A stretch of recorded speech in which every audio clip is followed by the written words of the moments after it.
Bonjour à tous.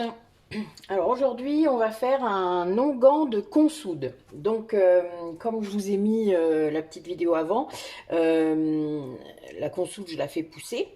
Je la récolte, donc soit les feuilles, soit les racines.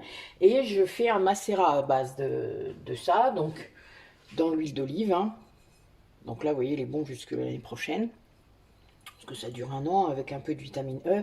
Donc vous le faites macérer pendant 3 semaines, un mois. Moi je laisse toujours un mois, comme ça je suis bien. Et je le laisse au soleil sur mon appui-fenêtre. Voilà, comme ça, ça solarise en prime. Et on a tous les bienfaits de la consoude dans ce macérat. Et moi avec ce macérat là, je fais un baume. Donc un onguent. C'est la même chose, c'est juste un autre mot. Alors, donc je vais reprendre mes petites notes, hein. Donc ce macérat huileux, puisqu'on appelle ça comme ça, hein, MH, macérat huileux de consoude, a des propriétés astringentes, pardon, je suis désolée, et cicatrisantes. Elle traite les contusions, les entorses, les fractures, puisqu'en fait consoude, ça soude, hein. Bon, c'est assez clair, hein. C'est une plante qu'on utilise depuis des millénaires, hein. Et aussi les plaies, les escarres, les crevasses, les gerçures. C'est un antidouleur, elle atténue aussi les articulations douloureuses, les douleurs musculaires, les crampes. Donc c'est très très bon pour la déshydratation de la peau. Donc vous imaginez un petit peu le nombre de possibilités qu'on a avec cette plante. Et avec l'huile encore mieux, puisque bon, moi je peux en faire par exemple une huile de massage pour les contusions, les articulations douloureuses, enfin voilà, il y a vraiment beaucoup de choses. Et là je vais en faire un baume pour les plaies, hein, puisque je vais rajouter également dans ce baume de l'huile essentielle de cisladanifère qui est hémostatique, donc c'est pour les plaies qui n'arrivent pas à cicatriser, par exemple les hémorroïdes qui saignent, elle est antivirale et cicatrisante. Donc c'est vraiment un onguent que je vais utiliser s'il y a une plaie. Bon, moi, vous le savez, je jardine beaucoup. Voilà, je m'abîme souvent les mains, ça m'arrive. Et vu que je masse, c'est vrai que ça m'embête toujours.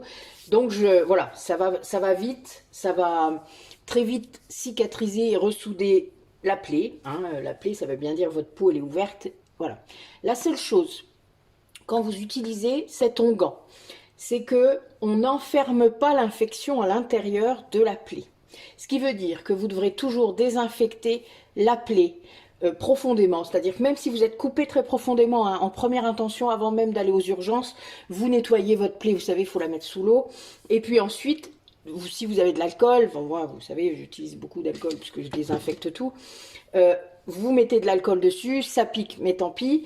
Et ensuite, vous pourrez mettre votre baume dessus. Parce que là, ça commencera vraiment à ressouder les cellules, puisque en fait, ça augmente la capacité naturelle des cellules de se multiplier, mais ça l'augmente beaucoup. Ce qui fait qu'en fait, votre peau, elle se ressoude plus vite. Voilà, ça cicatrise plus vite. C'est ça qu'on peut dire. Mais on ne doit pas enfermer l'infection dans cette plaie. Alors, moi j'ai mis de l'huile essentielle, mais vous pouvez en faire 100. Et ce sera la seule, enfin là vous pourrez l'utiliser pour les femmes enceintes. Bien que la cisladanifère, on peut quand même à partir du troisième mois de grossesse. Mais voilà, moi honnêtement je préfère pas. Si vous voulez l'utiliser pour les femmes enceintes, les enfants de moins de 6 ans, etc., n'utilisez pas d'huile essentielle, c'est plus simple. Vous faites le baume sans l'huile essentielle, ça marchera tout aussi bien, hein. Moi la cyste, c'est juste que ça donne une dimension encore plus rapide en quelque sorte, hein. Mais voilà, moi c'est vrai que je préfère dans ce cas-là que vous ne mettiez pas d'huile essentielle. En dehors de ça, voilà, c'est très efficace. Donc on va attaquer la recette. Alors j'ai oublié de prendre ma petite balance. Voilà. Alors, donc comme d'habitude, tout est désinfecté, vous le savez. Plan de travail, ustensiles, contenants. Donc là, moi, je vais faire pour 100 grammes, pour 100 millilitres. Donc, je vais le répartir dans deux petits contenants de 50 millilitres, puisqu'il n'y en a pas besoin non plus de gros.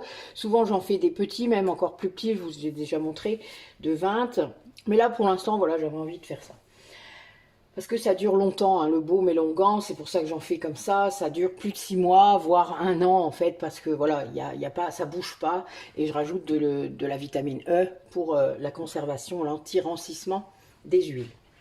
Alors, donc on va mettre mon petit macérat de consoude sur l'huile d'olive. Donc il y a vraiment en plus les bienfaits de l'huile d'olive qui est régénérante, adoucissante et cicatrisante, hein. Donc c'est double bonus. Alors votre onguent il sera un peu vert, mais c'est pas grave, on s'en fout. Donc on va mettre 70 millilitres.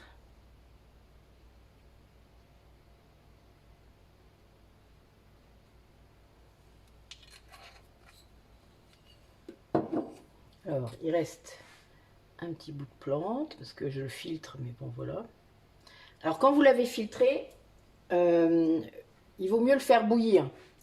Ça c'est clair, le faire bouillir. En tout cas, on ne sait jamais. Bon après, l'avantage de l'huile d'olive, c'est que vous n'avez pas trop de problèmes. Moi j'ai plus de soucis pour faire les macérats sur les huiles d'amandes douces. Parce que ça... même au soleil, enfin voilà, ça, des fois, il y a une petite couche de moisissure, mais c'est normal, surtout avec les fleurs, etc. Même quand vous couvrez à fond, enfin voilà, des fois, ça ne travaille pas bien. Donc moi, je retire souvent, je retire la condensation aussi. Donc voilà, mais le principal, c'est que vous puissiez retirer toutes les bactéries mauvaises qu'il pourrait y avoir dedans. Et pour ça, il n'y a pas mieux que de faire bouillir votre macérat. Donc, on met ça. Ensuite, alors aujourd'hui, je vais utiliser du beurre de karité.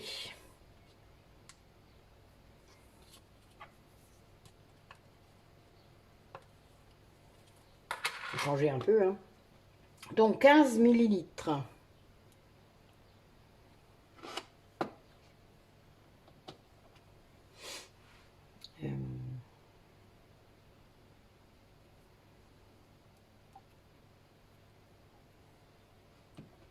Je faisais un petit calcul vite fait dans ma tête.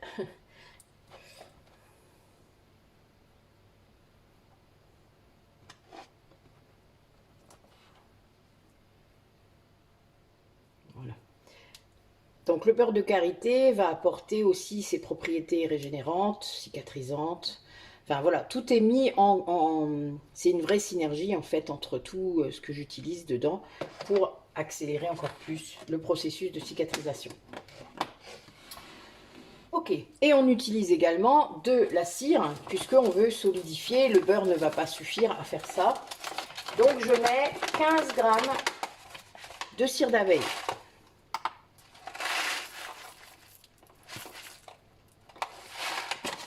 Voilà. Et je vais fondre, et on se retrouve après.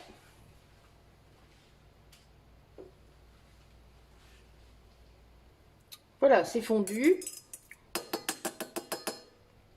Alors, on va mettre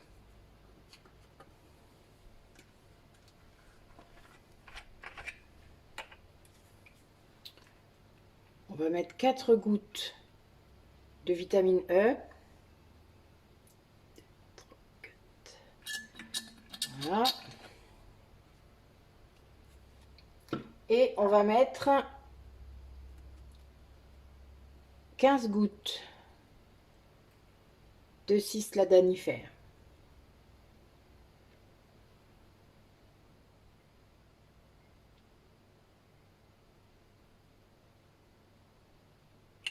Voilà.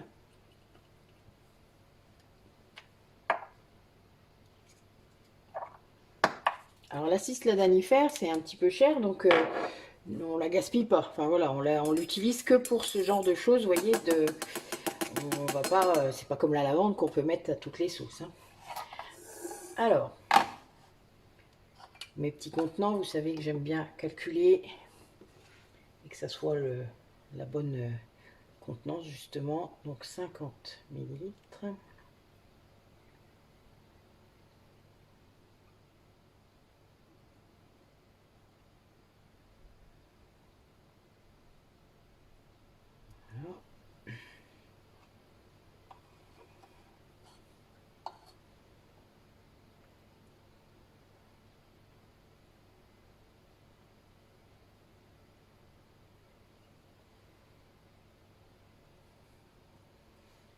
Il y a un petit peu plus que 50, mais c'est pas grave. Moi, je prévois toujours parce que parfois, ça arrive qu'on en ait un petit peu plus.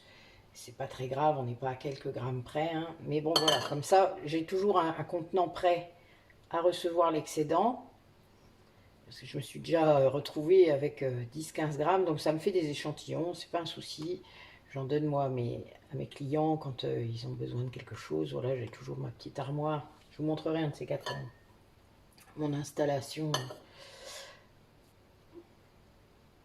avec tous mes produits, mes plantes. Voilà.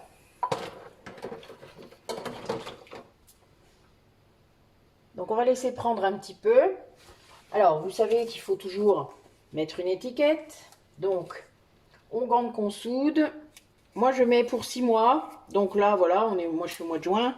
Vous savez que des fois, je publie plus tard, mais c'est pas grave. On est au mois de juin, donc ce sera le mois de décembre. Et puis, après, on vérifie si ça a toujours le même aspect, la même odeur, etc. Il n'y a aucun souci, vous pouvez continuer à l'utiliser. Hein. Il a toujours ses bienfaits de toute manière. Voilà. Alors, notre onguent de consoude est fait. Donc, vous voyez, il est assez sympa. Il n'est pas si vert finalement. Donc voilà. Donc là, vous en avez pour un certain temps, mais pour les personnes qui se blessent souvent, qui ont des petites plaies, ben voilà, c'est nickel. Ben écoutez, je vous remercie d'avoir regardé la vidéo, et puis ben, je vous dis à très bientôt. Au revoir.